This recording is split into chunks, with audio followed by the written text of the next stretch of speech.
Halo semuanya, tahukah kamu kalau penggunaan kata hubung di undang-undang dapat mempertaruhkan keamanan data digital pribadi kita?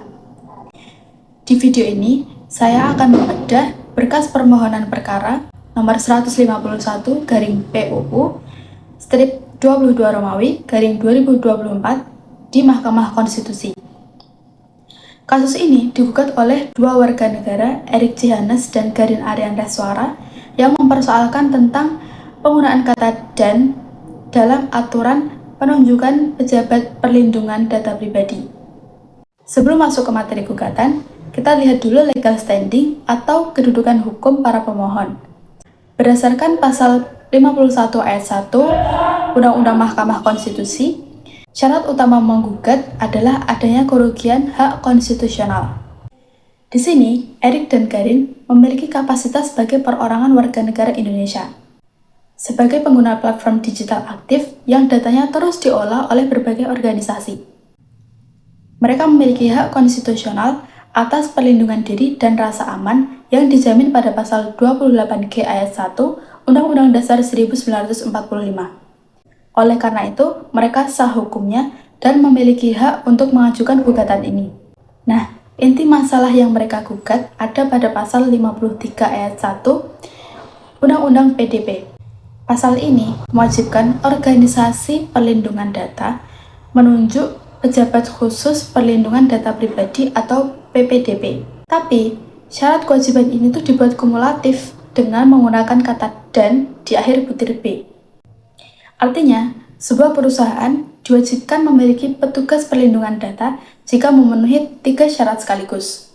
Untuk pelayanan publik, melakukan pemantauan skala besar, dan memproses data spesifik. Pemohon menilai, syarat kumulatif ini sangat mempersempit kewajiban perlindungan data bagi masyarakat luas. Dan ini diperkuat oleh 4 bukti tertulis yang krusial di persidangan. Bukti P1 dan P2 berupa kartu tanda penduduk atau KTP milik Erik dan Garin.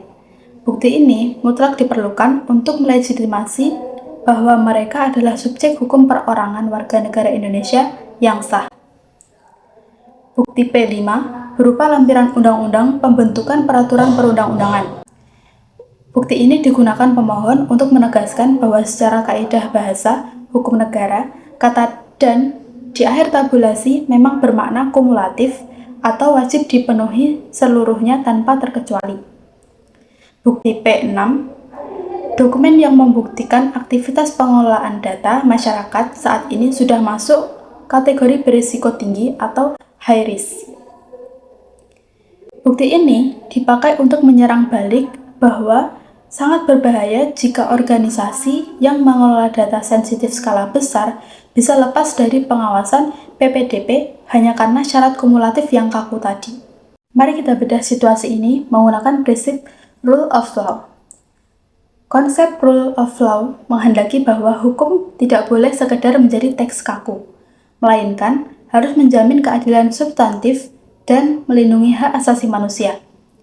Jika kekakuan kata "dan" seperti yang ditunjukkan pada bukti P5 tetap dipertahankan, maka hukum tertulis tersebut dinilai gagal menegakkan rule of law.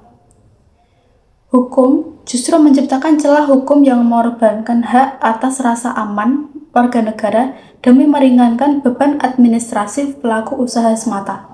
Pisau analisis kedua adalah negara hukum material, yang menegaskan bahwa materi muatan hukum harus peka terhadap realitas sosiologis dan berorientasi pada perlindungan masyarakat. Secara formil atau prosedural tata bahasa, kata "dan" memang legal. Namun, secara material, aturan ini abai terhadap kondisi sosiologis masyarakat yang saat ini sangat rentan menghadapi kebocoran data. Mengacu pada bukti P6 tentang aktivitas pengelolaan data yang berisiko tinggi atau high risk, konsep negara hukum material menuntut agar negara hadir memberikan pengawasan ekstra melalui pejabat perlindungan data, bukan malah membatasi kehadirannya. Kesimpulannya, permohonan perkara nomor 151/2024 ini memperlihatkan bahwa perjuangan menegakkan keadilan substantif harus dikawal sampai ke pilihan kata hubung di undang-undang. Melalui pandangan rule of law dan negara hukum material, tuntutan memperluas kewajiban perlindungan data adalah langkah penting demi menyelamatkan hak asasi digital kita semua.